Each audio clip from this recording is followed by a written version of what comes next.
Hello everyone, आप सभी का स्वागत है आज की वीडियो में। आज की वीडियो में हम बात करेंगे नॉर्दर्न आर्क कैपिटल लिमिटेड के आईपीओ के बारे में। तो सबसे पहले बात करते हैं कि कंपनी काम क्या करती है।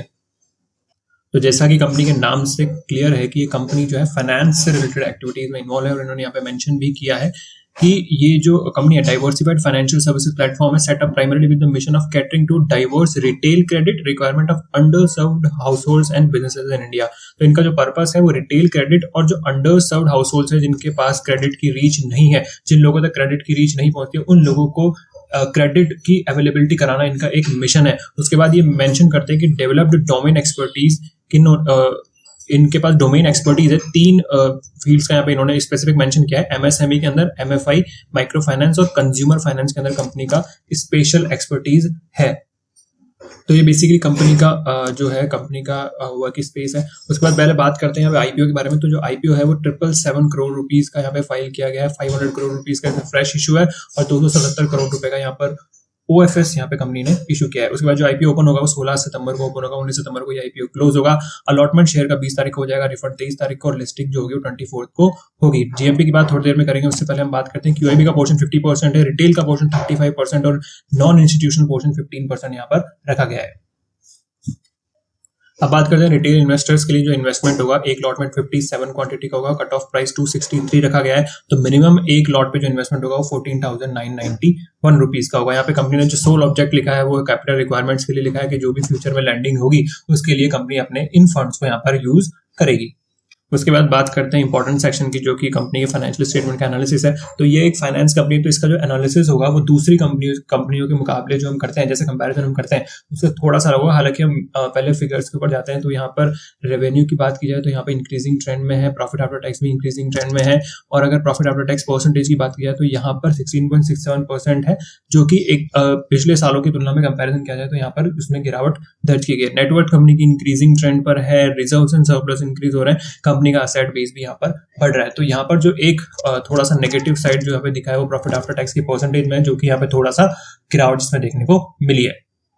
तो यहाँ पे पीई की बात करें तो पीई बेसिक ईपीएस के ऊपर 7.60 का है और डाइल्यूटेड ईपीएस पे 11.24 का है। और इंडस्ट्री का पीई की बात करें तो 23.28 का है। तो इंडस्ट्री से कंपेयर करें तो कंपनी अच्छे वैल्यूएशन पे आईपीओ लेके आ रही है। यहाँ पे जो आपको बेसिक और डाइल्यूटेड ईपीएस मैंने पिछले वीडियो में बता दिया है, अगर आपको फिर भी नहीं पता है या आप इसको जानना चाहते हैं तो आप मुझे कमेंट सेक्शन में मेंशन कीजिएगा, मैं इसके बाद अलग से एक सेपरेट वीडियो बना दूंगा। हालांकि मैंने इस चैनल पे पीई का एक पुराना वीडियो बना रखा है जिसमें बेसिक और डाइल्यूटेड ईपीएस को मैंने अच्छे से समझाया, तो आप वहां जाके उसे चेक कर सकते हैं। तो डाइल्यूटेड ईपीएस कम होने की वजह से यहाँ पे ईपीएस जो पीई है वो थोड़ा ज्यादा है और बेसिक ईपीएस के ऊपर अगर हम पीई चेक करें तो यहाँ पे थोड़ा कम है। तो ओवरऑल देखा जाए तो पीई की वैल्यूएशन पे कंपनी अच्छे वैल्यूएशन के ऊपर ही आईपीओ लेके आ रही है। प्राइस टू बुक वैल्यू पे भी देखें तो 1.5 के आसपास यहाँ पर प्राइस टू बुक वैल्यू जो कि मैं कहूंगा अच्छा यहाँ पर वैल्यूएशन यहाँ पर है। उसके बाद ईपीएस की मैंने बात की, ईपीएस कंटिन्यूअस इंक्रीजिंग ट्रेंड में है, चाहे बेसिक हो चाहे डाइल्यूटेड हो। उसके बाद जो इंपॉर्टेंट फैक्टर होता है वो होता है रिटर्न ऑन नेटवर्थ, जो कि 13.32% है लास्ट ईयर का। पिछले सालों से कंपेयर करें तो इंक्रीज हुआ है, तो ये भी एक अच्छा संकेत यहाँ पर है।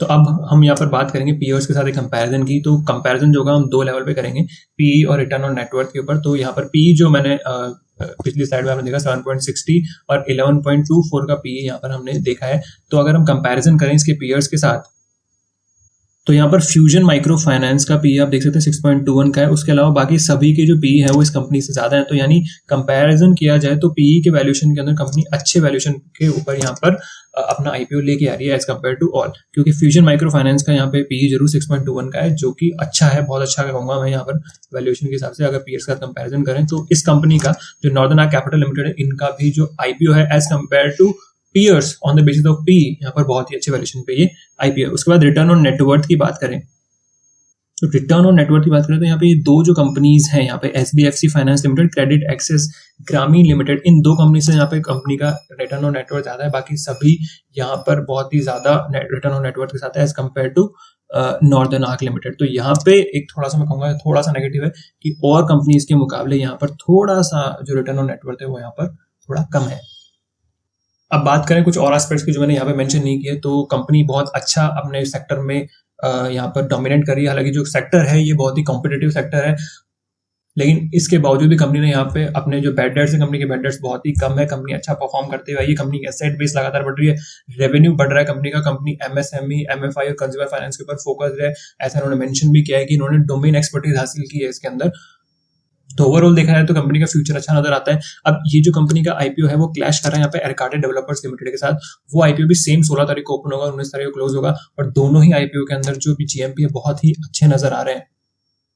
तो जब मैंने वीडियो बनाया था एरकाडे डेवलपर्स का, वहाँ पे 49% मैंने जीएमपी मेंशन किया था, लेकिन अभी करंटली जो जीएमपी यहाँ पर चल रहा है वो 66% के अराउंड यहाँ पर जीएमपी चल रहा है एरकाडे डेवलपर्स का। लेकिन अगर हम बात करें आपके जो नॉर्दर्न आर्क कैपिटल लिमिटेड है, यहाँ पे इसका जो जीएमपी अभी चल रहा है वो 60% मैंने यहाँ पर रिपोर्ट किया है। तो 60% का जीएमपी यहाँ पर चल रहा है। तो दोनों ही कंपनी को देखा जाए तो जीएमपी यहाँ पर बहुत ही अच्छा जीएमपी है। 50% से ऊपर जीएमपी की यहाँ पे उम्मीदें बनी हुई है मार्केट में।